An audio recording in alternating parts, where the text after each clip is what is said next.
नमस्कार।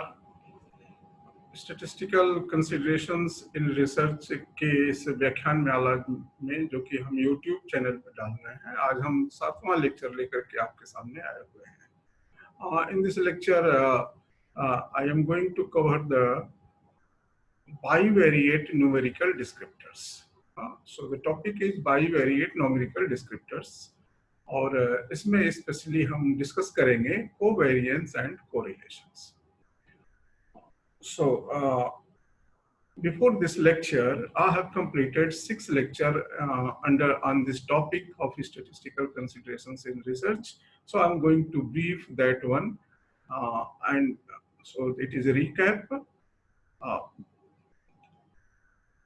On YouTube channel, in playlist statistical considerations in research, you will get following videos.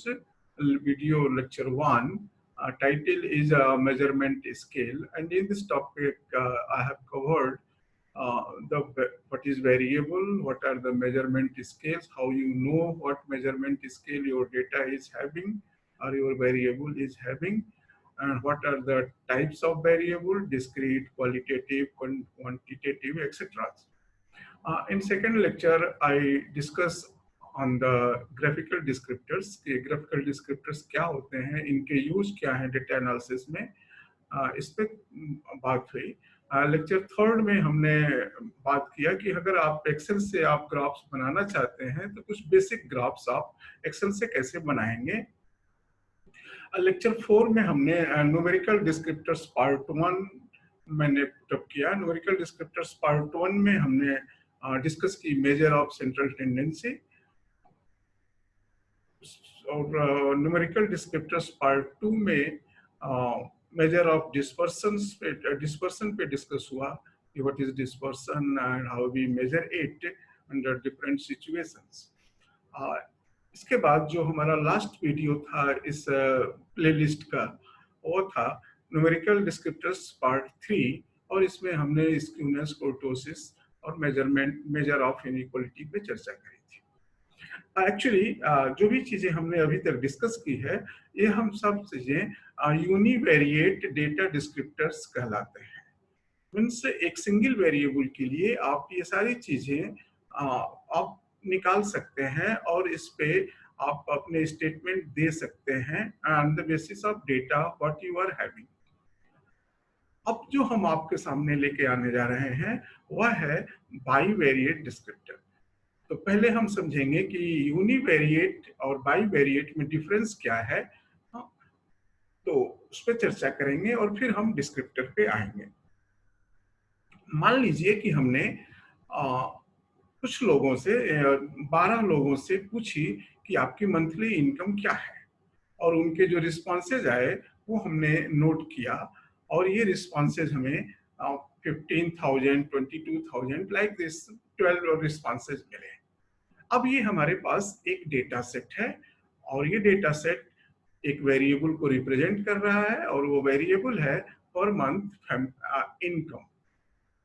और ये जो हमने डेटा ऑब्जर्व किया हुआ है ये 1000 में लिखा हुआ है. सो हमने 15,000, 22,000 लाइक दैट. अब ये अकेला वेरिएबल है, क्वांटिटेटिव वेरिएबल है, इसका मेजरमेंट स्केल रेशियो है. अब अगर हम इस डेटा को एक लाइन पे प्लॉट करें तो हमें जितने भी ये ऑब्जर्वेशंस हैं उतने डॉट दिखाई देंगे. अगर कोई ऑब्जर्वेशन रिपीट हुआ होगा तो उसके डॉट उसके ऊपर आ जाएंगे. क्योंकि हमारे सारे ऑब्जर्वेशंस डिफरेंट हैं तो हमको जितने ऑब्जर्वेशंस हैं उतने डॉट दिखाई देंगे. अब हम चाहे डेटा को इस रूप में देखें, चाहे हम डेटा को इस रूप में देखें, दोनों ही रूप में हम एक सिंगल वेरिएबल का डेटा देख रहे हैं. और इसे कहते हैं यूनिवेरिएट. अब चूंकि यह एक अक्ष पर है आपका डेटा, इसलिए हम इसे ये भी कहते हैं कि यह वन डायमेंशनल डेटा है. वन डायमेंशनल डेटा है. अब इस डेटा के सारे डिस्क्रिप्टर्स आपने जाने कि इसका एक मेजर ऑफ सेंट्रल टेंडेंसी होगा, इसका डिस्पर्सन होगा, इसका स्क्यूनेस होगा, इसका कुर्टोसिस होगा, और भी जो भी चीजें हम लोगों ने डिस्कस करी. अब जैसे इस डेटा सेट का एक सेंटर होगा, एक सेंट्रल वैल्यू होगी, हाँ, और वह है 46। और ये जो सेंटर अर्थमेटिक मीन है इस डेटा का, ये बाकी ऑब्जर्वेशन से ऑन एंड एवरेज 20,000 के डिस्टेंस पे है। मीन है 46,000 और इसका स्टैंडर्ड डेविएशन है 20,000। तो इस डेटा का आपके पास हमने आपको इसका एवरेज बताया, सेंट्रल वैल्यू बताई और डिस्पर्सन बताया। आप इसके और भी मोमेंट निकाल सकते हैं, इसका कुर्टोसिस जान सकते हैं, इसका स्क्यूनेस जान सकते हैं। मेरा कहने का मतलब यह है कि जब आप एक सिंगल वेरिएबल को अपने स्टडी में रखेंगे तो आपके ये न्यूमेरिकल डिस्क्रिप्टर्स जो आपने पहले सुने समझे, हमने वीडियो में डाले, वो आप जान सकते हो। अब मान लीजिए कि हमने इन्हीं लोगों से एक नए वेरिएबल पे और डिस्कशन किया, हाँ, और ये वेरिएबल इन्हीं लोगों के इस इनकम से रिलेटेड चीज था, और वह था इनकम से रिलेटेड क्या हो सकता है, तो व्यक्ति का कंजम्पशन है, व्यक्ति का एक्सपेंडिचर है, लाइक दैट। तो हमने एक दूसरा ऑब्जर्वेशन लिया और वो था कि आप कितने थाउजेंड एक्सपेंड करते हो, जितना आप पाते हो कितना उसमें से एक्सपेंड करते हो। अब अगर मैं केवल ये एक्सपेंडिचर का डेटा देखूं तो फिर से हमारे पास एक यूनिवेरिएट डेटा है, पर मंथ एक्सपेंडिचर, हाँ, यहाँ वाई होना चाहिए, पर मंथ एक्सपेंडिचर। हाँ, और इस डेटा का भी सारे न्यूमेरिकल डिस्क्रिप्टर्स होंगे, यूनिवेरिएट डिस्क्रिप्टर्स होंगे। इसका मीन 36 है, 1000 है, एसडी 14,000 है, हाँ, और ये एसडी आपको फिर उसी एक्सप्लेनेशन की तरह से, इस वेरिएबल के एक्सप्लेनेशन की तरह से इसका भी एक्सप्लेनेशन हो सका, आप कर सकते हैं। अभी तक हमने आपके सामने दो डिफरेंट यूनिवेरिएट डेटा दिखाया, या दो डिफरेंट यूनिडायमेंशनल डेटा आपके सामने मैंने दिखाया। अब अगर आप इसे बाईवेरिएट डेटा के रूप में देखना चाहते हैं, क्योंकि आपने ये दोनों सूचनाएं एक ही व्यक्ति से कलेक्ट करी है, इसका मतलब हो सकता है कि ये इन दोनों आपस में रिलेटेड हो। तो जब आपको इस तरह की नॉलेज होगी कि हम इन दोनों को साथ साथ देखें, हाँ, इंडिविजुअल इंडिविजुअल डायमेंशन में ना देखें, ज्वाइंट डायमेंशन में देखें। तो जब हम ज्वाइंट डायमेंशन में देखेंगे तब हमारे इस डेटा का स्वरूप कुछ इस तरह से हो जाएगा। X Y, income expenditure of first person, income expenditure of second person. अब अगर हम इस डेटा को डायमेंशन पे, डेटा एक्सिस पे देखना चाहें तो अब हम कुछ इस तरह से देखेंगे। ये हमारा पहला डायमेंशन था जो कि हमने पिछले स्लाइड में दिखाया, ये दूसरा डायमेंशन था जो कि हमने पिछले स्लाइड में दिखाया। लेकिन अब जब हम उनको साथ साथ देखने की कोशिश करें, देखना चाहेंगे, बाईवेरिएट रूप में देखना चाहेंगे, तब हम उन्हें इस स्वरूप में देखेंगे। और वही जो हमारे 12 डेटा पॉइंट पहले दो जगह दिखाई दे रहे थे, अब वो इस तरह से आपको दिखाई देने लगेंगे। और ये पेयर ऑब्जर्वेशन है, ये हर पहले व्यक्ति का कहीं ना कहीं इसमें एक पॉइंट होगा, दूसरे व्यक्ति का कहीं ना कहीं इसमें एक पॉइंट होगा, और इस तरह से 12 ऑब्जर्वेशन हमारे पास है, 12 पेयर्स हैं, कोई पेयर रिपीट नहीं हुआ है, इसलिए आपको 12 डिफरेंट पॉइंट इसमें दिखाई देंगे। अब ये जो स्वरूप डेटा का है इसको हम लोग कहते हैं बाईवेरिएट डेटा। अब इसके भी न्यूमेरिकल डिस्क्रिप्टर होंगे, हाँ, तो इसके numerical descriptor univariate numerical descriptor के साथ साथ कुछ और होगा। एक तो होगा, जब हम बाईवेरिएट डिस्क्रिप्टर की बात करेंगे तो एक तो होगा उनका यूनिवेरिएट डिस्क्रिप्टर जो आप पहले निकाल सकते हैं पहले ही अलग अलग डेटा से, और दूसरा डिस्क्रिप्टर है बाईवेरिएट डिस्क्रिप्टर। हाँ, तो अब प्रश्न है कि पहले वाले डेटा में हमारे पास तो एक मीन था, हाँ, और उस मीन से हम एसडी निकाल ले रहे थे, डेविएशंस देख रहे थे कि हमारे पॉइंट्स कितने डेविएट कर रहे हैं। हाँ, तो अगर हमारे पास बाईवेरिएट डेटा है तो फिर हमारे पास वेरिएशन क्या हम इसमें जान सकते हैं कि नहीं। तो इस डेटा का वेरिएशन क्या होगा, इस डेटा का मीन क्या होगा, तो इस डेटा का मीन भी एक पॉइंट होगा इसमें कहीं ना कहीं जो कि एक्स और वाई दोनों के मीन को रिप्रेजेंट कर रहा होगा। तो इसका बाइवेरिएट डिस्क्रिप्टर, सेंट्रल डिस्क्रिप्टर जो है वो एक पॉइंट है जो एक्स बार वाई बार रिप्रेजेंट करेगा। अब प्रश्न है कि इसका वेरिएंस या इसका वेरिएबिलिटी या इसका वेरिएशन क्या कहलाएगा। तो इसके वेरिएशन को जब हम पेयर डेटा रखते हैं दो वेरिएबल्स का, तब स्टैटिस्टिकल मेथड जो कि हमें वेरिएशन उनका बताता है, इसे हम लोग कहते हैं कोवेरिएशन। और इसको मेजर करने के लिए जो टूल हम लोग इस्तेमाल करते हैं उनको कहते हैं covariance. So the covariance is a measure to find the variability of bivariate data। अब प्रश्न है कि ये निकलेगा कैसे।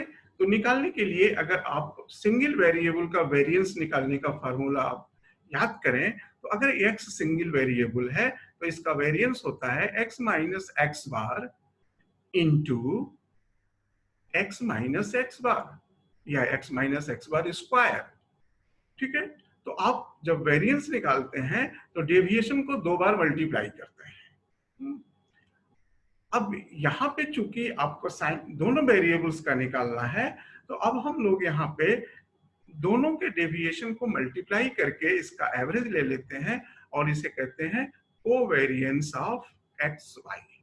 और ये हमें बताता क्या है कि हमारे डेटा में कोवेरिएशन कितना, हमारा डेटा के जो पॉइंट है, जो बाइवेरिएट पॉइंट है, वो मीन से ऑन एन एवरेज कितना डेविएट हो रहा है। जैसे अगर हमारा ये जो स्कैटर डॉट हमने पहले देखा था, इसमें ये मीन पॉइंट है। अब ये मीन पॉइंट से नीचे कुछ पॉइंट्स हमारे होंगे और मीन पॉइंट के ऊपर कुछ पॉइंट होंगे। अब जो पॉइंट इस पॉइंट से नीचे हैं, इनका ये प्रोडक्ट, यहाँ x जो है छोटा होगा x बार से, तो x माइनस एक्स बार नेगेटिव आएगा। y छोटा होगा y बार से, तो y माइनस वाई बार नेगेटिव आएगा। तो अब प्रोडक्ट इनका पॉजिटिव आएगा। मींस इस पॉइंट से ये जो रेक्टेंगल हम बना रहे हैं, हाँ, इसके अंदर जितने भी हमारे डेटा पॉइंट होंगे उनका प्रोडक्ट ये पॉजिटिव आएगा।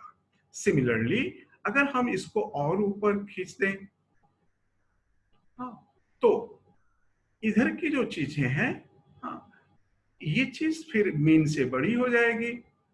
y भी वैल्यू इसकी y मीन से बड़ी हो जाएगी, इधर का भी प्रोडक्ट पॉजिटिव आएगा। तो अब इस तरह से अगर आप इस स्कैटर डायग्राम को देखें तो आपको एक अंदाज लग सकता है कि इसका कोवेरिएंस पॉजिटिव आएगा। हाँ, तो अब ये कोवेरिएंस पॉजिटिव भी हो सकता है, नेगेटिव भी हो सकता है। प्रश्न है केवल कि ये बताएगा क्या। तो ये केवल और केवल यही बताएगा कि हमारा जो स्कैटर डायग्राम है या बाइवेरिएट पॉइंट्स हमारे हैं या हमारे जो डेटा पॉइंट हैं, हमारे पेयर्स के पॉइंट हैं, ये कितना कोवेरी कर रहे हैं दोनों अपने मीन से। तो अगर हम इसका निकालें इस डेटा सेट का, तो x हमारा ये है, y ये था, x minus X bar into Y minus Y बार मैंने कैलकुलेट किया by the help of calculator, और फिर मैंने इसको सम किया तो ये आया 2755। अब अगर हम इस डेटा का एवरेज ले लें, मींस इसका सम डिवाइडेड बाय n, तो कहलाएगा कोवेरिएशन। और आप देखें ये आया 229.6 और इसका साइन पॉजिटिव है, जैसा कि मैंने यहाँ चर्चा किया। हो सकता है कि इसका साइन नेगेटिव भी हो। हाँ, तो अब नेगेटिव कैसे होगा, जबकि आपके ज्यादा से ज्यादा पॉइंट मीन से इधर दिखे और इस लाइन में इधर दिखे। हाँ, तो अगर हम मीन से इसको 4 भाग में बांट दें, तो जो फर्स्ट क्वाड्रेंट होगा मीन से, दोनों के मीन्स से, हाँ, इधर पॉजिटिव होगा, थर्ड क्वाड्रेंट में पॉजिटिव होगा, सेकेंड और फोर्थ में अगर डाटा पॉइंट ज्यादा आते हैं तो कोवेरियंस की वैल्यू नेगेटिव हो सकती है। अब है कि कोवेरियंस क्या यूनिट फ्री होगा कि नहीं होगा। जैसे अगर जब हम वेरियंस निकालते हैं तो वो यूनिट फ्री नहीं होता है। आपने जिस यूनिट में मेजर किया हुआ है वेरिएबल को, वेरिएंस उसके स्क्वायर यूनिट में आता है। तो अगर इनकम रुपीज में आपने ली हुई है तो वेरिएंस जब आप लिखते हैं तो रुपीज स्क्वायर, ठीक है। इसी तरह से आपका कोवेरियंस भी यूनिट फ्री नहीं होगा। एक्स डेटा का इनकम है, एक्स डेटा का यूनिट है 1000 रुपीज, वाई डेटा का यूनिट है 1000 रुपीज। तो अब इसका मतलब कि कोवेरियंस में दो यूनिट हो सकती है, या हो सकता है कि एक ही यूनिट दोनों की हो।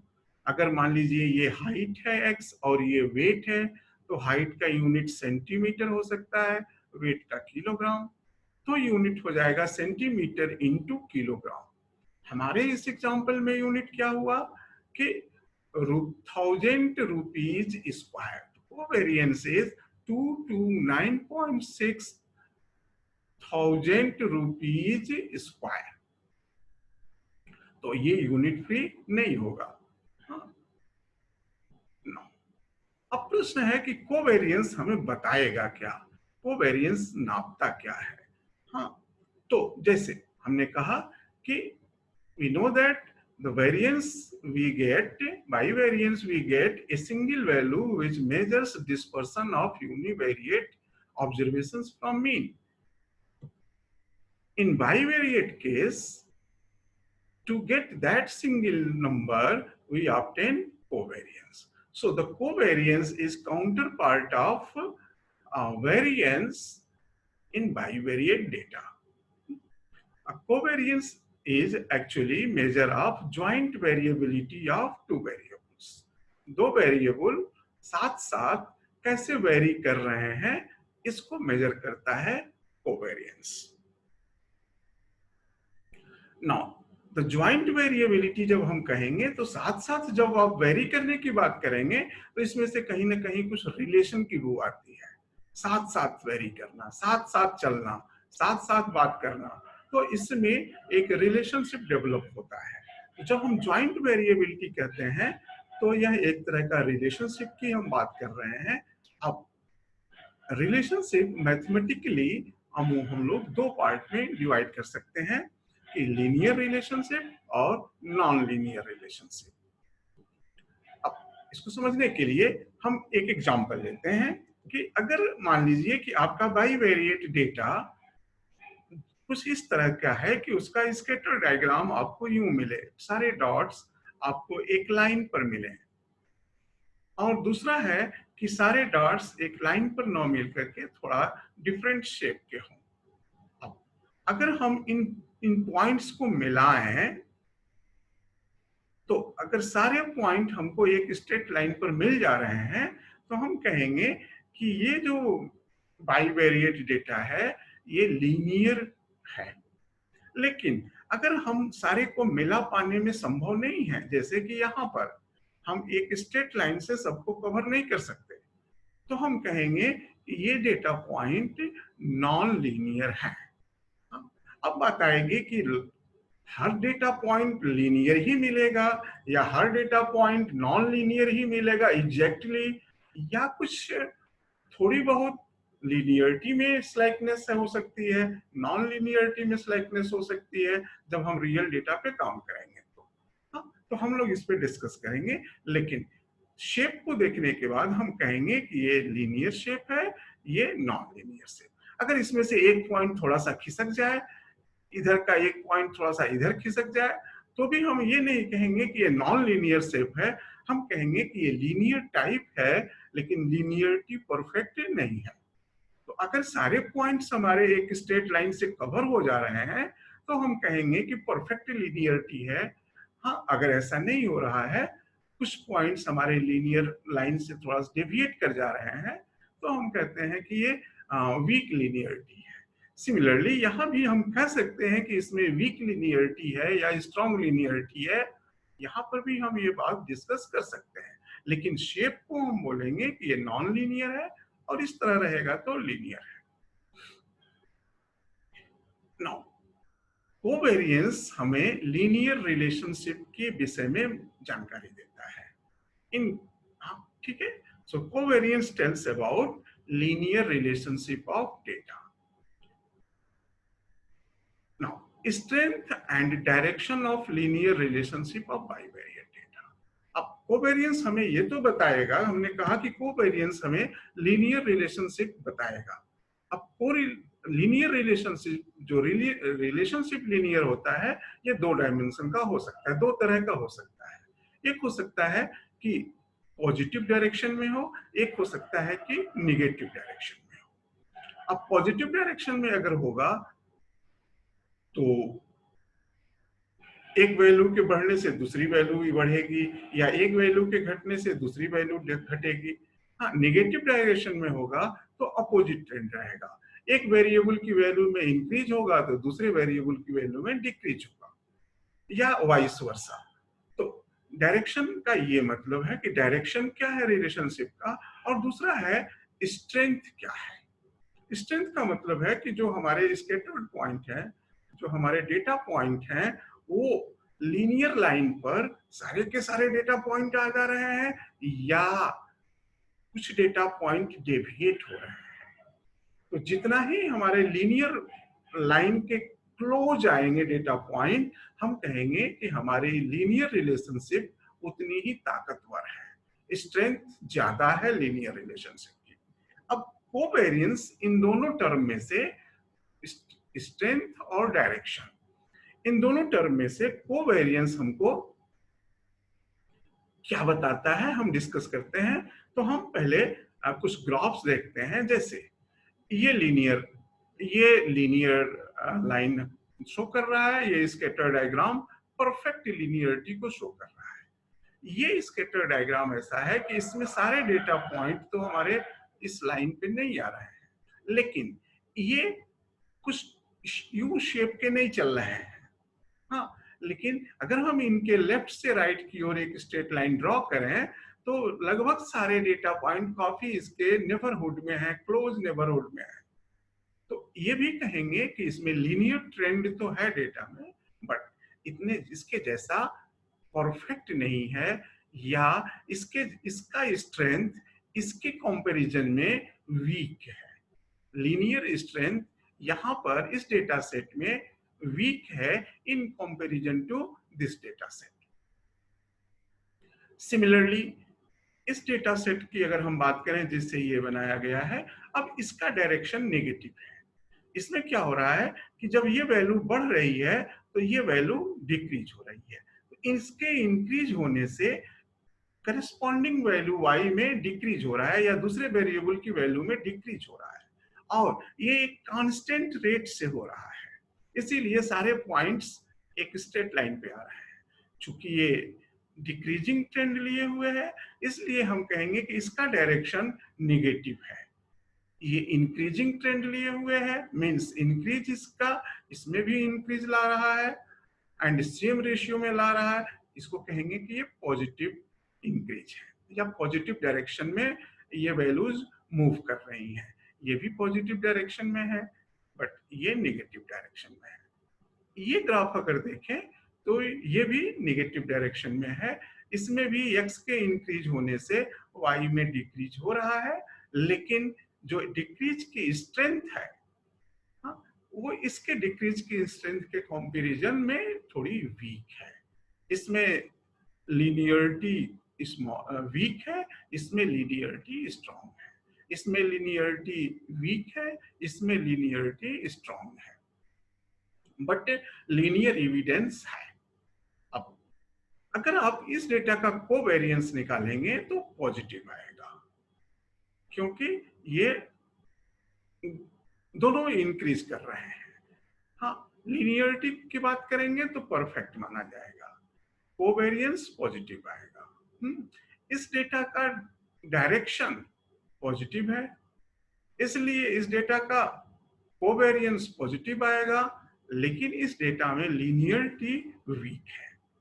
सिमिलरली इस डेटा में लीनियरिटी स्ट्रॉन्ग है बट डायरेक्शन नेगेटिव है, इसलिए कोवेरिएंस जब हम निकालेंगे तो ये नेगेटिव आएगा।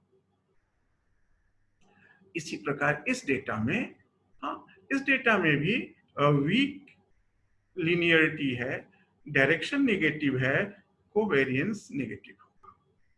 अब हम एक दूसरा डेटा सेट देखते हैं, ये, हाँ, इसका डायरेक्शन भी नेगेटिव है, एक्स के इंक्रीज होने से वाई डिक्रीज हो रहा है, इसका भी डायरेक्शन नेगेटिव है।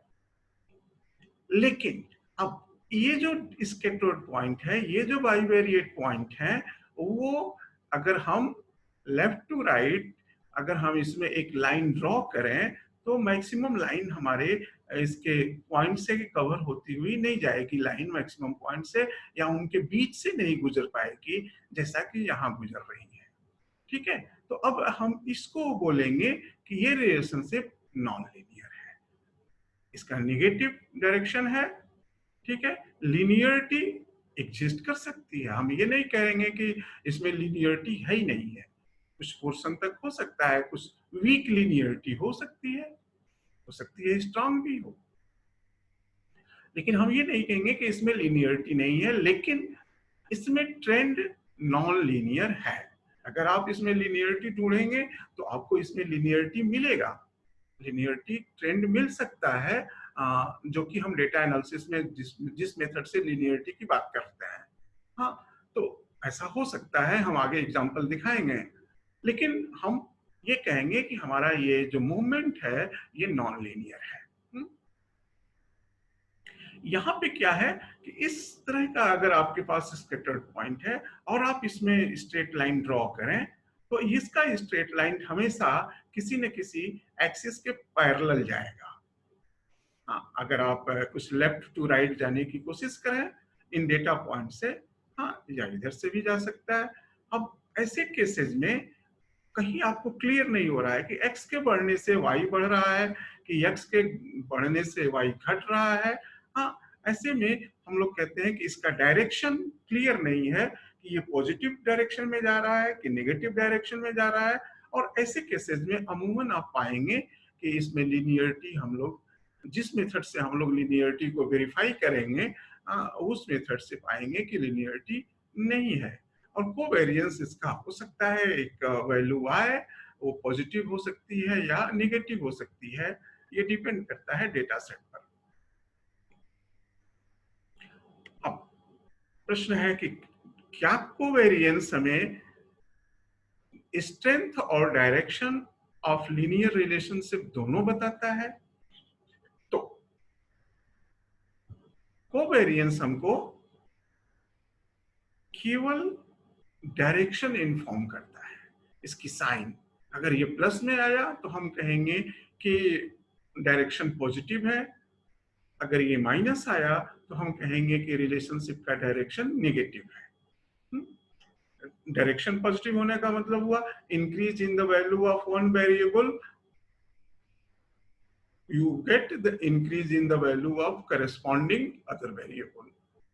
और नेगेटिव का मतलब हुआ कि with increase in the value of one variable we will notice a decrease in the value of corresponding variable if you go further। so अब प्रश्न है कि ये स्ट्रेंथ क्यों नहीं बता पाता? हाँ, तो ये स्ट्रेंथ इसलिए नहीं बता पाता क्योंकि जो इसमें इस मेजरमेंट स्केल इन्वॉल्व है, इसकी वजह से ये स्ट्रेंथ को एक्सप्लेन नहीं कर पाता और इसे हम एग्जांपल के द्वारा आपको बताने की कोशिश कर रहे हैं। तो जैसे अगर हम अपना डेटा लें, इनकम और एक्सपेंडिचर बाइवेरिएट डेटा जो 1000 रुपीज में मेजर किया गया था, इनका मीन है, हमने डेविएशन निकाला, हमने प्रोडक्ट निकाला और इसकी वजह बाद हमने इनका एवरेज निकाल लिया तो हमको ये कोवेरिएंस मिल गया 229.58। इस डेटा का अगर हम बाइवेरिएट स्कैटर्ड प्लॉट देखें तो ये हम पहले भी देख चुके हैं, ये शेप है और इसका कोवेरिएंस आया 229.58 1000 रुपीज स्क्वायर।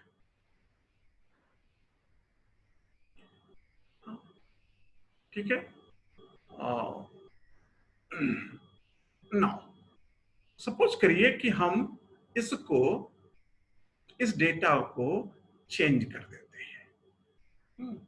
और इस डेटा में 10 मल्टीप्लाई कर दें, तब ये क्या हो जाएगा, इनकम इन 10,000 रुपीज स्क्वायर।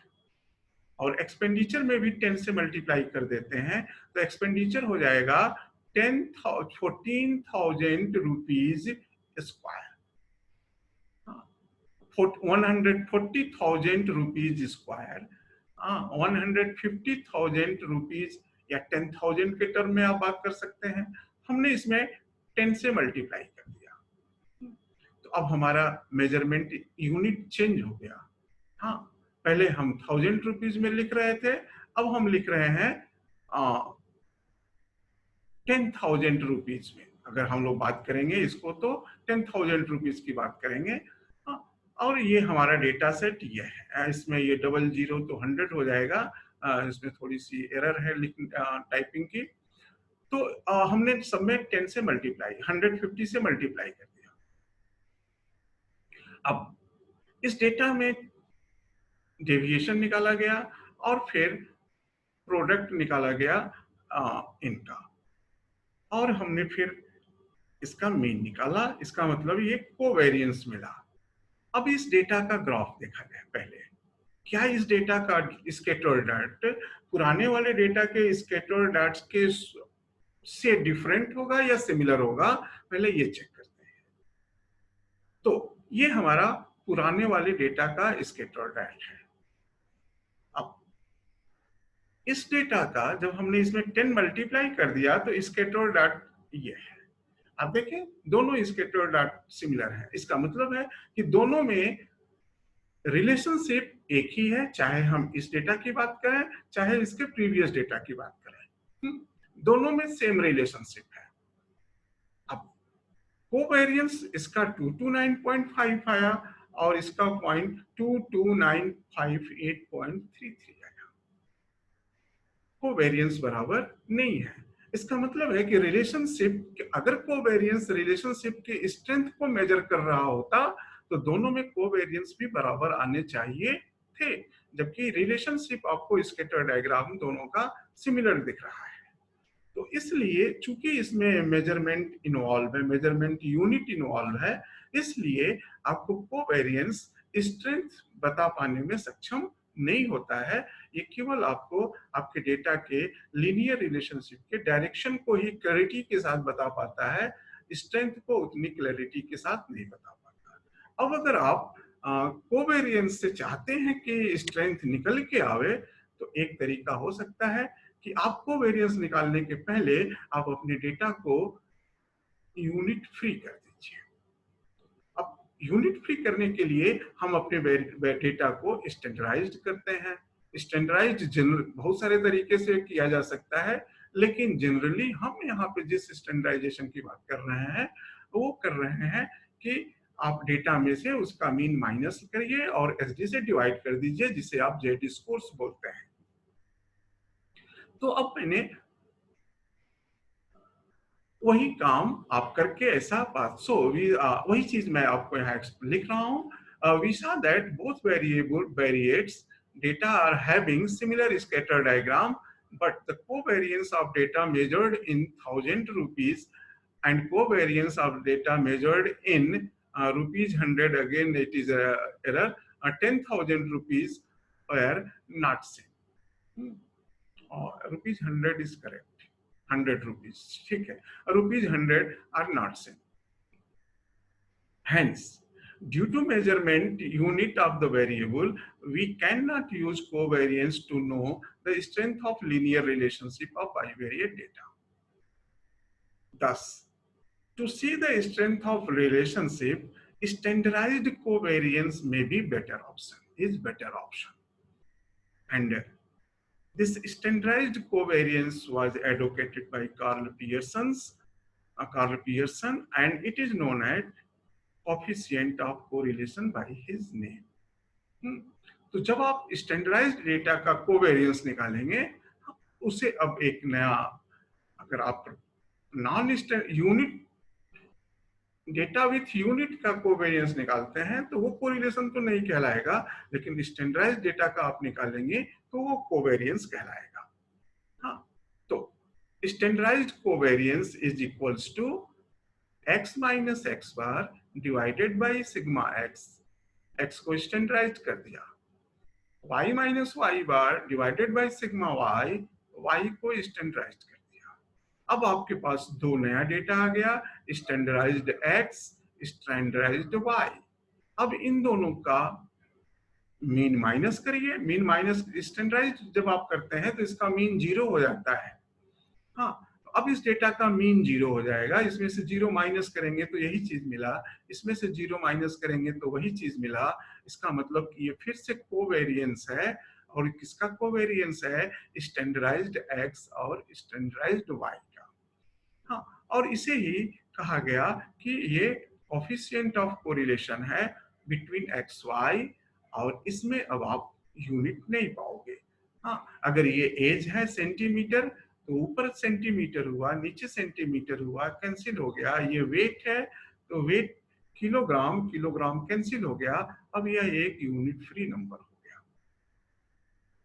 हाँ, अब इसी चीज को अगर आप इस सिग्मा और सिग्मा वाई ये कांस्टेंट नंबर है, इस सम से इनका कोई लेना देना नहीं है, तो आप इसे बाहर रख दीजिए। तो अब आप इसी को इस तरह से लिख सकते हैं, और यही चीज हमने बोला था कोवेरियंस ऑफ एक्स वाई, इसलिए अब आप आर एक्स वाई या कोरिलेशन कोएफिशिएंट को कह सकते हैं covariance of X Y upon sigma X sigma Y. तो अब हम फिर से उस डेटा पे आते हैं। अब हमने अपने डेटा को स्टैंडर्डाइज कर दिया। अब स्टैंडर्डाइज कर दिया तो हमारा डेटा ये बन गया। अब आप अगर इसका मीन निकालें तो 0 और 1। अब आप इसका कोवेरियंस निकालने के लिए आप इसमें से मीन 0 मीन को माइनस करेंगे इस डेटा में से, तो यही वैल्यू आपको मिलेगी। इसमें से मीन माइनस करेंगे तो यही वैल्यू मिलेगी। तो कोवेरियंस पाने के लिए हमें इन दोनों का प्रोडक्ट ले लेना है और उसको सम कर देना है, और इस तरह से आपको ये मिला कोरिलेशन कोएफिशिएंट 8 to 9। और इसे ही हम standardized covariance of X Y कह सकते हैं, या Pearson's correlation coefficient between X Y बोल सकते हैं, और ये 0.83 हुआ। अब अगर आप इस डेटा का स्कैटर डायग्राम बनाएं स्टैंडर्डाइज्ड डेटा का, तो आपको ओरिजिन से 0 0 कोऑर्डिनेट से आपको अगर पॉजिटिव कोरिलेशन है तो मैक्सिमम डॉट आपको फर्स्ट और फोर्थ क्वाड्रेंट में मिलेंगे। कुछ डॉट्स बिखर सकते हैं, हाँ, लेकिन अगर परफेक्ट अगर इसकी वैल्यू 1 होगी +1, तो सारे डॉट आपको फर्स्ट और थर्ड क्वाड्रेंट में मिलेंगे स्टैंडर्डाइज्ड के। और अगर इसकी कोरिलेशन कोएफिशिएंट आपके डेटा की -1 है, तो आपके स्टैंडर्डाइज्ड डेटा के सारे डॉट्स थर्ड और फोर्थ में आएंगे। लेकिन अगर मैक्सिमम आपके आते हैं फर्स्ट और सेकंड में, इसका मतलब है कि पॉजिटिव कोरिलेशन है, वीक है, परफेक्ट नहीं है। सिमिलरली अगर सेकंड और फोर्थ में आपके ज्यादा डेटा पॉइंट आ रहे हैं स्टैंडर्डाइज्ड डेटा सेट के, तो इसका मतलब कि नेगेटिव कोरिलेशन है और वीक है, परफेक्ट नहीं है। अब अगर हम दूसरे डेटा सेट का भी स्टैंडर्डाइजेशन कर दें, तो ये आपको इस वैल्यू में, ये जो आपको ZX ZY मैंने लिखा हुआ है, इस वैल्यू में और इसके प्रीवियस वैल्यू में आपको कोई फर्क नहीं मिलेगा। तो अब अगर हम इस डेटा को भी स्टैंडर्डाइज कर दिए तो हमको फिर से कोरिलेशन कोएफिशिएंट वही मिला। इस तरह से हम देख रहे हैं कि कोवेरियंस दोनों डेटा सेट का तो अलग अलग था, लेकिन जब हमने कोरिलेशन निकाला दोनों डेटा सेट का तो दोनों एक आया। इसका मतलब हुआ कि ये जो कोरिलेशन हुआ ये हमें स्ट्रेंथ को मेजर करेगा, और साथ ही साथ ये उसके डायरेक्शन को भी बताएगा, क्योंकि ये कोवेरियंस के हेल्प से निकल रहा है। तो जैसी कोवेरियंस की साइन होगी वैसा ही आपका कोरिलेशन कोएफिशिएंट का साइन होगा। अब थोड़ा सा डिस्कशन हम इन दोनों पे करते हैं।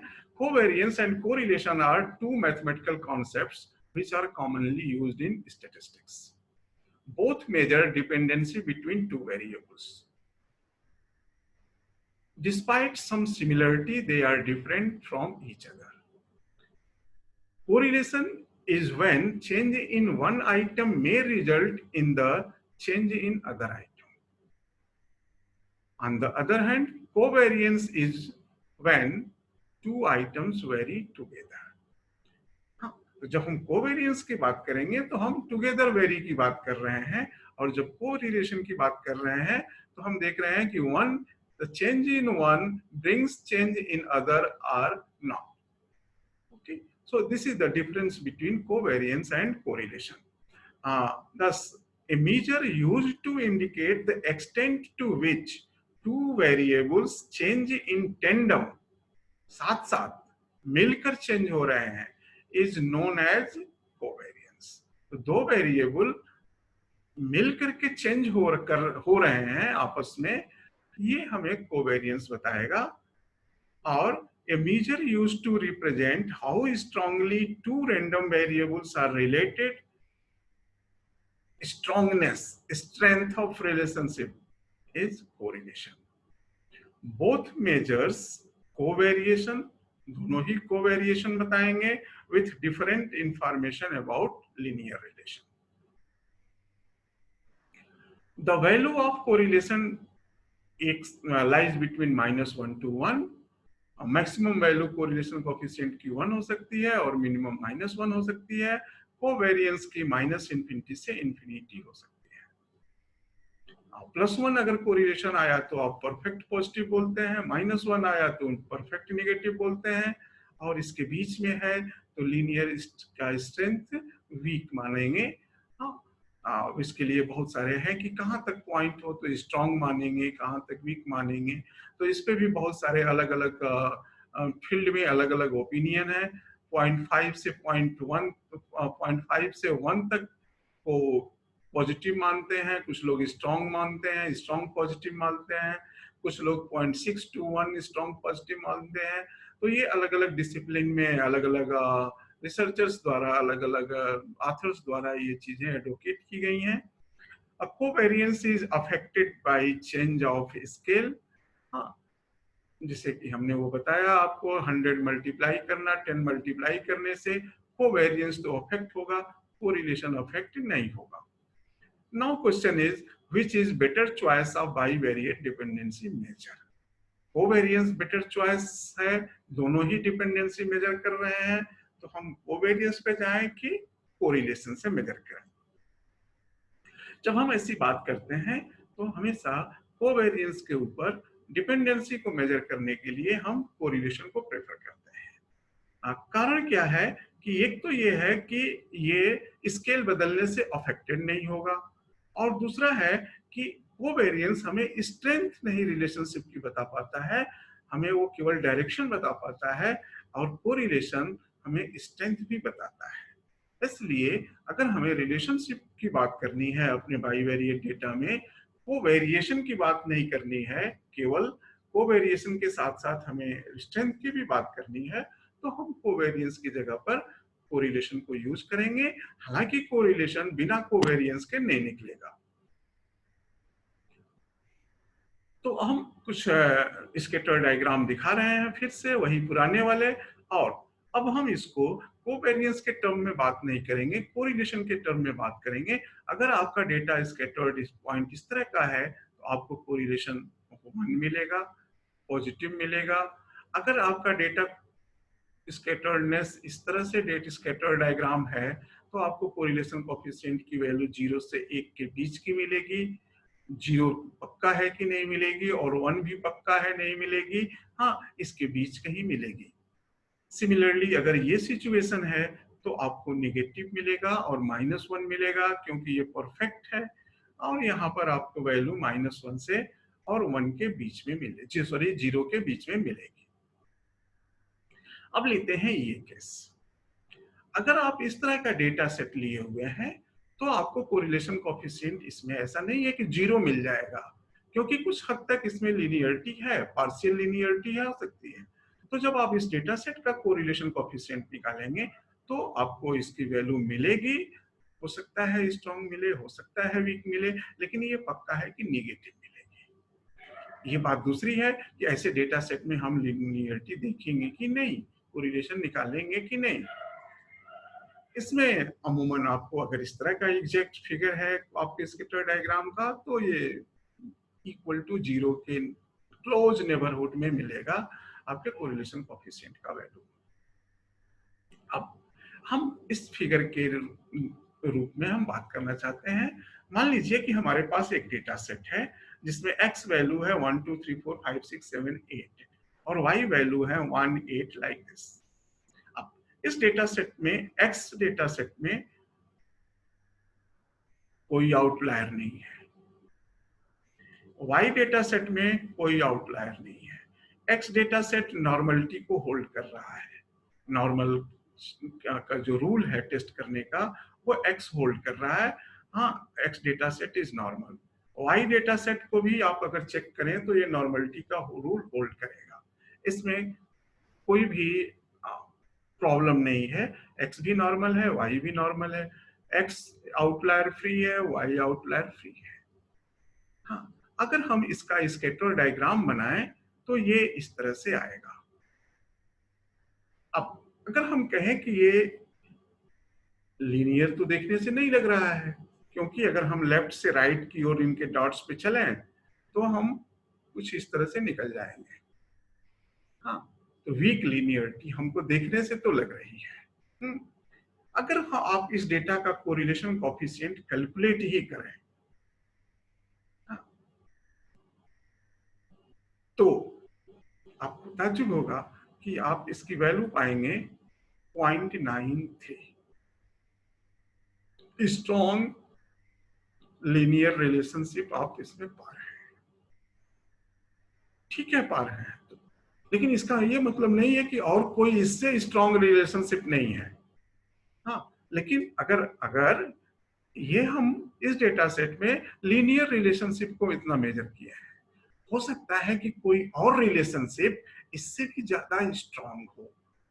हाँ, अब अमूमन ये जो कोरिलेशन कोएफिशिएंट हम लोग यूज करते हैं लीनियर रिलेशनशिप, वो रिग्रेशन को स्टडी करने के लिए यूज करते हैं, वेरिएबल्स को रिग्रेशन में इंक्लूड करने के लिए करते हैं। और जब हम रिग्रेशन करते हैं, लीनियर रिग्रेशन करते हैं, तो हमारा पर्पस होता है फ्यूचर को प्रेडिक्ट करना।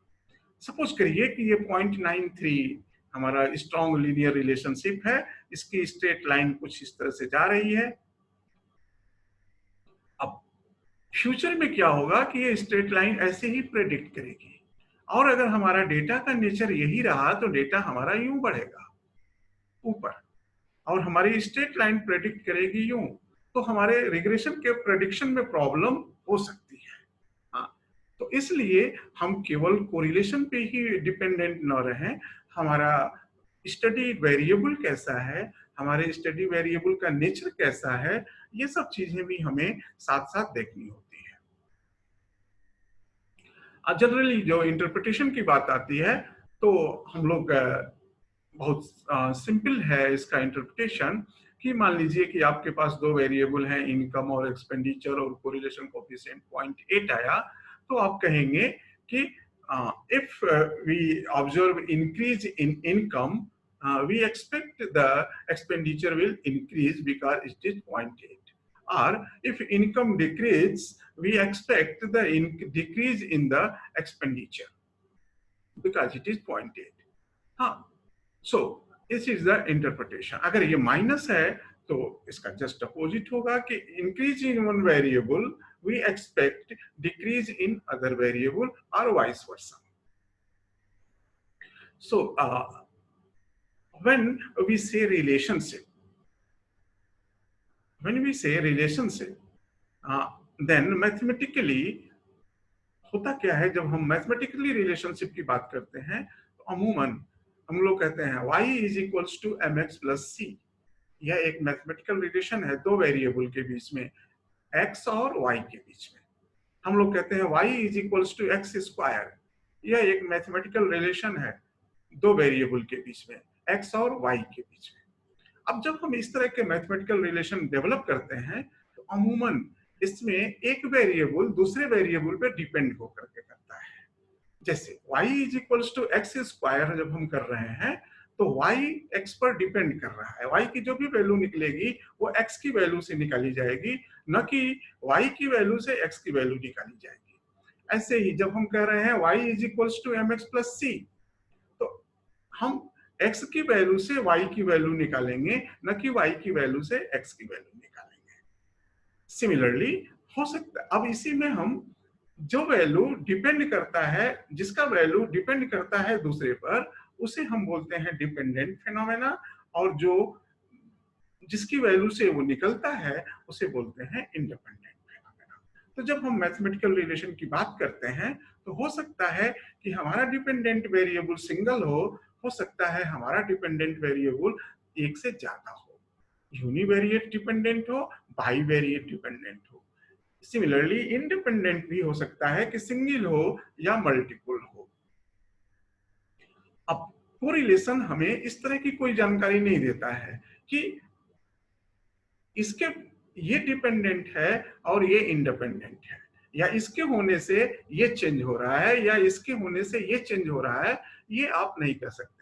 अगर इनकम और एक्सपेंडिचर के बीच में कोरिलेशन कोएफिशिएंट 0.8 है तो हम ये नहीं कहेंगे कि इनकम के बढ़ने से एक्सपेंडिचर बढ़ रहा है, हम वाइस वर्सा भी बोल सकते हैं, क्योंकि ऐसा कुछ हम कोरिलेशन में इसका डेवलपमेंट नहीं हुआ है कि कौन किसके वजह से हो रहा है। और अगर r की वैल्यू 0 आती है तो जनरली हम लोग कहते हैं कि कोई कोरिलेशन नहीं है। इसलिए इसमें थोड़ा सा ऐड होना चाहिए कि r की वैल्यू 0 आ जाए तो इसका मतलब है कि लीनियर रिलेशनशिप का एविडेंस आपको नहीं मिल रहा है। हो सकता है कि किसी और तरह का रिलेशनशिप बहुत ही स्ट्रांग उनके बीच में हो, तो बाइवेरिएट डेटा में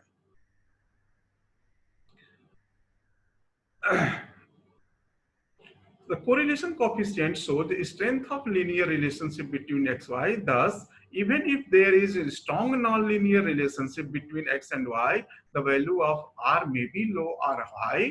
जैसा कि हमने आपको पिछले एग्जांपल में दिखाया, कर्वी लीनियर में 0.9 के आसपास आपको कोरिलेशन मिल रहा था। हाँ, वो मिलेगा क्योंकि आपके डेटा सेट में से लीनियरिटी उसने खोजा कि जितने स्ट्रेट लाइन के क्लोजर में कितने डेटा पॉइंट आपके पास ज्यादा आ रहे हैं। तो नॉन लीनियर रिलेशन होते हुए भी आपको लीनियर रिलेशनशिप की वैल्यू स्ट्रॉन्ग या लो मिल सकती है। तो ये आपके रिसर्चर के ऊपर है कि ये सब चीजों को ध्यान में रखें। Correlation between two variable indicates change in one variable are associated with change in other variable. ये हम डिस्कस कर चुके हैं। However, correlation does not mean that change in one variable actually cause the change in other variable. जो हमने income expenditure के रूप में आपने बात करी थी कि ये कुछ काजल इफेक्ट की बात नहीं करता है। काजल इफेक्ट का मतलब समझने के लिए सपोज करिए कि हमारे पास दो वेरिएबल है। एक वेरिएबल है एक्सपेंडिचर ऑन ऑनलाइन परचेज, और दूसरा वेरिएबल y आपने उसी समय लिखा, पता किया उनका कि उन्होंने ऑनलाइन परचेजिंग पे उन्होंने डिफरेंट डेज में कितना खर्च किया, और आपके पार्टिसिपेंट्स ने डिनर डिफरेंट डेज में, करस्पॉन्डिंग डेज में डिनर में कितना खर्च किया। तो पर पर्सन मंथली ऑनलाइन परचेज, पर person monthly expenditure in of dinner eight hotel. अगर आप कोरिलेशन निकालेंगे तो आपको पॉजिटिव कोरिलेशन मिलेगा। और अगर आप इस तरह से कहें उसके आधार पर कि online purchasing increase the online purchasing increase dinner eight hotel, तो ये एक तार्किक एनालिसिस नहीं होगी, एक तार्किक डिसीजन नहीं होगा, क्योंकि ये वाकई इनके बीच का रिलेशन नहीं है। इन ये एक तीसरे वेरिएबल की वजह से हो रहा है और वह है इनकम। अगर आपकी इनकम इंक्रीज हो रही है तो आप इन दोनों पे खर्च करोगे, तो ये जो चेंजेस हो इनके बीच में आप रिलेशनशिप पा रहे हो, ड्यू टू दिस वेरिएबल नहीं है, due to income. Similarly, expenditure on health budget by government and number of disease reported to government. ये भी अगर आप इस तरह का डेटा कलेक्ट करें तो आप पाएंगे कि एक वर्ष में गवर्नमेंट ने जितना बजट किया, अगर आप कई वर्षों का डेटा ले लें तो आप देखेंगे कि अगर बजट बढ़ रहा है तो डिजीज के नंबर्स भी बढ़ रहे हैं। अब आप इस पे अगर कंक्लूजन ड्रॉ करें, increase the budget, increase number of disease, report, reporting the disease increase. तो ये शायद एक गलत तरीका होगा ये कहने का, यूटिलाइज कहने का, क्योंकि इनके बीच में वाकई कोई रिलेशन होना नहीं चाहिए। एक्चुअली इसके बीच में रिलेशन का जो कारण है वह है visit of health care personnels. अब होता क्या है कि जब आप बजट बढ़ाएंगे तो आपके मेडिकल इंफ्रास्ट्रक्चर बढ़ेंगे। मेडिकल इंफ्रास्ट्रक्चर बढ़ने से मैन पावर बढ़ेगा, मैन पावर बढ़ने से मेडिकल फैसिलिटी अनरीच तक पहुंचेगा, अनरीच तक पहुंचने के कारण मेडिकल फैसिलिटी डिजीज की रिपोर्टिंग मेडिकल से आपको आने लगेगी, हेल्थ सेक्टर से। तो बजट बढ़ा, डिजीज रिपोर्टिंग बढ़ी, लेकिन ये बजट की वजह से डिजीज रिपोर्टिंग नहीं बढ़ रही है, ये बढ़ रहा है हेल्थ केयर पर्सनल की वजह से, आपने जो नए एम्प्लॉयमेंट किए उनकी वजह से। तो ऐसा नहीं है कि बजट बढ़ने का कारण इफेक्ट है डिजीज इंक्रीज होना। पॉजिटिव कोरिलेशन आपको मिलेगा, but it is not a real correlation between these two. A consumption of ice cream in family and death due to drawing. अमूमन आप पाएंगे कि अगर आप इसका डेटा कलेक्ट करें कि फैमिली का कंजम्पशन कितना हो रहा है आइसक्रीम पे, और साथ ही साथ आप देखें कि कितने लोगों का स्विमिंग में डेथ हो रहा है, नहाने में डेथ हो रहा है, फिर आप पाएंगे पॉजिटिव कोरिलेशन पाएंगे। और इसका कारण आइसक्रीम का कंजम्पशन बढ़ना नहीं है, हाँ, या डूबने की वजह से लोग आइसक्रीम नहीं ज्यादा खा रहे हैं, ज्यादा डूबने से ज्यादा आइसक्रीम खा रहे हैं, ऐसा कहना शायद तार्किक नहीं होगा। इसका कारण है टेम्परेचर। जब गर्मी बढ़ेगी तो लोग आइसक्रीम ज्यादा खाएंगे, और जब गर्मी बढ़ेगी तो लोग नदी में नहाएंगे भी ज्यादा। अब जब ज्यादा लोग नदी में नहाएंगे तो डेथ भी ज्यादा होगी, गर्मी ज्यादा रहेगी तो आइसक्रीम भी ज्यादा होगा। तो अब ऐसे में अगर आप देखें तो कोई काजल रिलेशनशिप यहाँ नहीं बनेगा। हालांकि बहुत सारे सिचुएशन में आप कह सकते हैं, जैसे हाइट वेट। अगर आप एडोसल्ट्स की हाइट और वेट देखें तो हाइट के इंक्रीज होने से वेट इंक्रीज होगा। तो वेट के इंक्रीज होने का एक काज हाइट कह सकते हैं, but up to some extent. एक सर्टेन एज के बाद क्या होगा कि हाइट कांस्टेंट रहेगा, वेट ग्रो करता जाएगा ऊपर। तो हाइट यूं चला और फिर ग्रो कर गया। हाँ, तो फिर आपको एक कर्व टाइप का मिल जाएगा। तो एक सर्टेन ड्यूरेशन तक तो ये कॉजल आप कह सकते हो, हाँ, बट अमूमन कोरिलेशन में ऐसा कहा नहीं जाता है, लेकिन यहाँ कुछ जस्टिफाई आप कर सकते हैं। तो some causal seems causal up to some extent.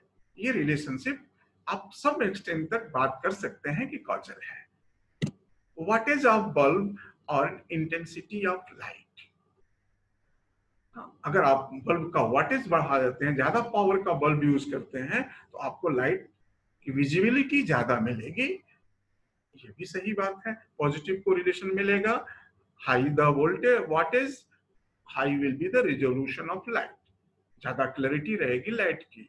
तो यहाँ पर भी आप काजल रिलेशनशिप कह सकते हैं, कोरिलेशन पॉजिटिव मिलेगा। बट इन जनरल हम कोरिलेशन को कॉज एंड इफेक्ट एनालिसिस नहीं माना जाते हैं।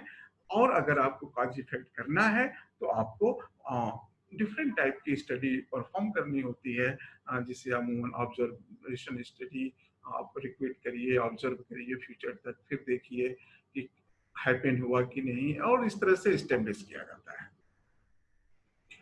डेटा रिक्वायरमेंट क्या है कोरिलेशन के लिए, किस तरह के डेटा पे हम करना है चाहिए। तो कार्ल पियर्सन की अगर जो डिस्कशन कर रहे हैं, कार्ल पियर्सन कोरिलेशन कोएफिशिएंट के लिए डेटा आपका दोनों वेरिएबल का कंटिन्यूअस होना चाहिए और नॉर्मल होल्ड करना चाहिए, बाई वेरिएट नॉर्मलिटी होल्ड करनी चाहिए। अब बाई वेरिएट नॉर्मलिटी होल्ड करने के लिए लोग करते क्या है कि बाई वेरिएट नॉर्मल डिस्ट्रीब्यूशन का मार्जिनल डिस्ट्रीब्यूशन यूनिवेरिएट नॉर्मल होता है, तो अपने दोनों वेरिएबल की नॉर्मलिटी को चेक कर लेते हैं और उससे कहते हैं ये बाई वेरिएट नॉर्मलिटी होल्ड करता है। हालांकि there are tests by which you can check the bivariate normality of the data. तो आप पहले देख लें कि आपका डेटा बाइवेरिएट नॉर्मलिटी एजम्पशन को फुलफिल कर रहा है कि नहीं, ये रिक्वायरमेंट है। जैसे हमने आपको एक कर्व वाला दिखाया था एक्स और वाई, जिसमें कि लीनियर नहीं था, एक्सपोनेंशियल टाइप का ग्रोथ था। हाँ, उसमें हम दोनों वेरिएबल यूनिवेरिएट नॉर्मलिटी तो होल्ड कर रहे हैं, हम बाइवेरिएट नॉर्मलिटी उसकी नहीं चेक कर पाए हैं। हाँ, लेकिन वो यूनिवेरिएट नॉर्मलिटी को होल्ड कर रहे थे। दूसरा है कि रिलेटेड पेयर, पहला ऑब्जर्वेशन जो आपने लिया हुआ है उस व्यक्ति से, दूसरे वेरिएबल का ऑब्जर्वेशन जब आप लें तो ये देखें कि उसका इससे कुछ रिलेशन हो। हाँ, तो pairs must be related, so each observation must have pairs on two meaningful phenomena. हाँ, ये जरूरी है। तीसरा है आउटलायर्स न हो। हाँ, आप देख लें कि आपके डेटा में हर वेरिएबल में आप देख लें, चूंकि ये क्वांटिटेटिव वेरिएबल है, आउटलायर आप मीन्स और प्लस माइनस 3.29 एसडी से देख सकते हैं कि कोई भी डेटा पॉइंट आपका इस रेंज के बाहर का तो नहीं है, या मीडियन प्लस ट्वाइस IQR से देख सकते हैं कि आपके डेटा का कोई भी पॉइंट इस रेंज के बाहर तो नहीं है, आउटलायर नहीं है। या आप बाइवेरिएट आउटलायर टेस्ट कर सकते हैं। हाँ, ये दोनों तरीके जो हमने बताए ये यूनिवेरिएट आउटलायर टेस्ट करने के हैं, बाइवेरिएट आउटलायर भी आप टेस्ट कर सकते हैं। अमूमन ये सॉफ्टवेयर के द्वारा ही आप कर पाएंगे। लीनियरिटी, हाँ, आपके डेटा में लीनियर ट्रेंड होना जरूरी है, तभी आप जाएं इसके लिए। हाँ, जैसे हमने अभी आपको एक एक्सपोनेंशियल दिखाया था, हाँ, उसमें भी कोरिलेशन 0.93 आ गया था, लेकिन स्कैटर डायग्राम का ट्रेंड लीनियर नहीं था। तो लीनियरिटी जरूरी है। Linearity refers to the shape of the values formed by the scattered plot. आप स्कैटर्ड प्लॉट में जो आप अपने वेरिएबल की वैल्यू बाइवेरिएट डेटा का जो वैल्यूज का शेप देख रहे हैं, उसी से हम अंदाज लगाते हैं। If a line were to be drawn between all dots going from left to right, the line should be straight, not the curve. हाँ, तो जो हमने आपको पहले भी बताया कि हम जो एक्सपोनेंशियल टाइप का देख रहे थे, उसमें अगर हम लेफ्ट टू राइट हर पॉइंट की तरफ से चलें तो हम कर्व पे चलेंगे, न कि स्ट्रेट लाइन पे चलेंगे। तो उसमें लीनियरिटी की प्रॉब्लम थी। तो स्कैटर्ड प्लॉट देखने के बाद हमें उस पर मूव नहीं करना चाहिए। So the linearity refers to the shape of value found by scattered plot. If a line were to be drawn between all dots going from left to right, the line should be straight, not the curve. Third है कि हेट्रोसेडासिटी, आपके data का आप जाने कि है कि नहीं। ये है क्या हेट्रोसेडासिटी या होमोसेडासिटी?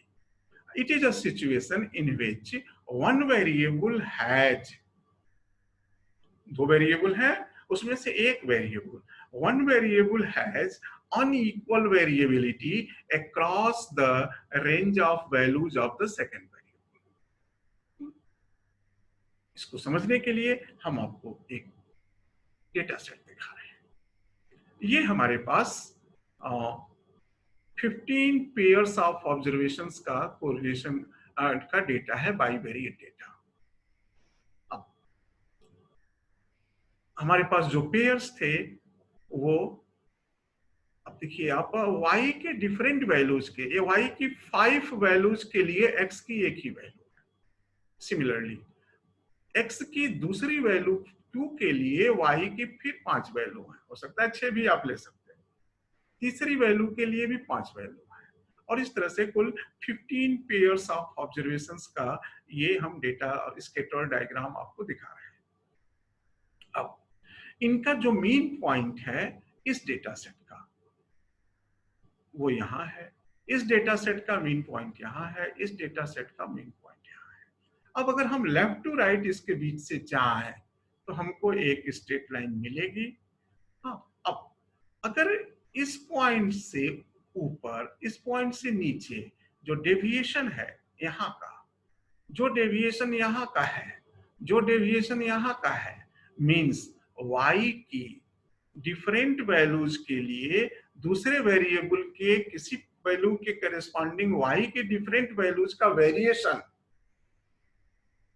हर जगह बराबर हो। जैसे जहां जितना वेरी एस डी यहाँ होगा उतना ही एस डी यहाँ मिलेगा, उतना ही एस डी यहाँ मिलेगा। तो हम कहते हैं कि हमारे पेयर ऑफ ऑब्जर्वेशन होमोसेडासिटिक है। और रिग्रेशन सॉरी कोरिलेशन कोफिशिएंट के लिए, बाइवेरिएट कोरिलेशन के लिए होमोसेडासिटी जरूरी है। तो आपके डेटा में हेट्रोसेडासिटी नहीं होनी चाहिए। तो ये जो हमने आपको शेप दिखाया, यहाँ वेरिएंस, यहाँ वेरिएंस, यहाँ वेरिएंस इक्वल हैं, हम कहेंगे कि ये डेटा होमोसेडास्टिक है।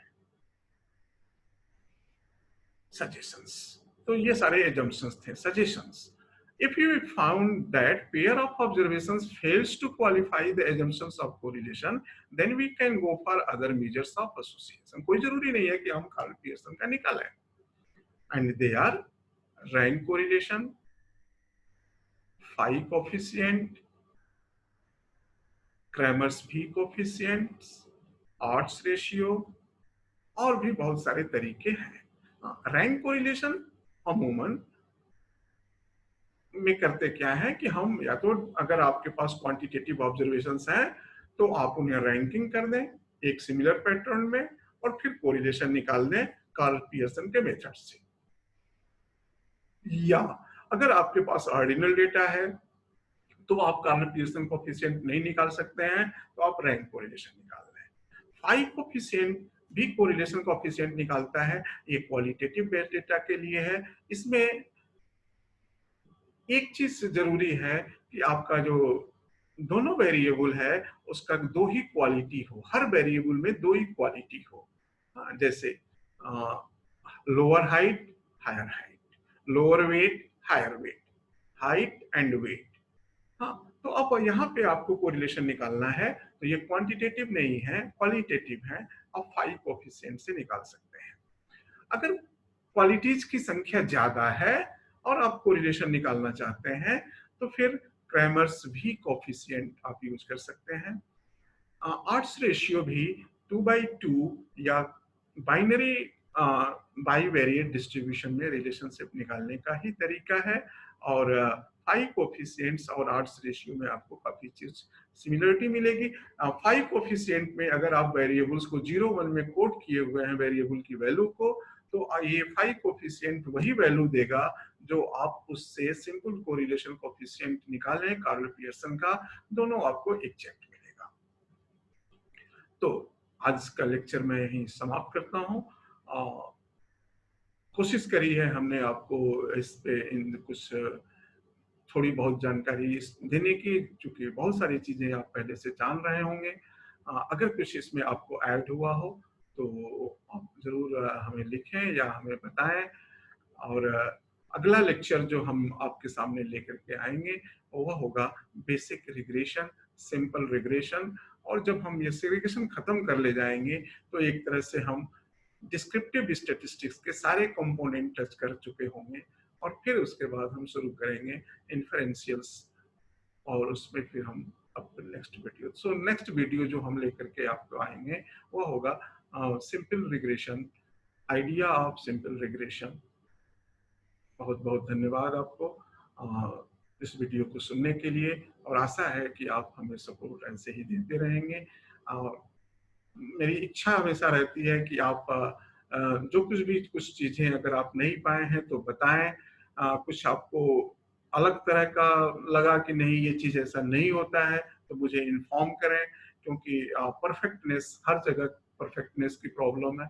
कोई भी आदमी परफेक्ट नहीं होता, नॉलेज कभी परफेक्ट नहीं होता, हमेशा उसमें एडअप होता रहता है। तो आप जरूर हमें इन्फॉर्म करें, चाहे मेल के द्वारा करें चाहे मैसेज के द्वारा करें, तो मुझे काफी खुशी होगी। बहुत बहुत धन्यवाद आपको। नमस्कार।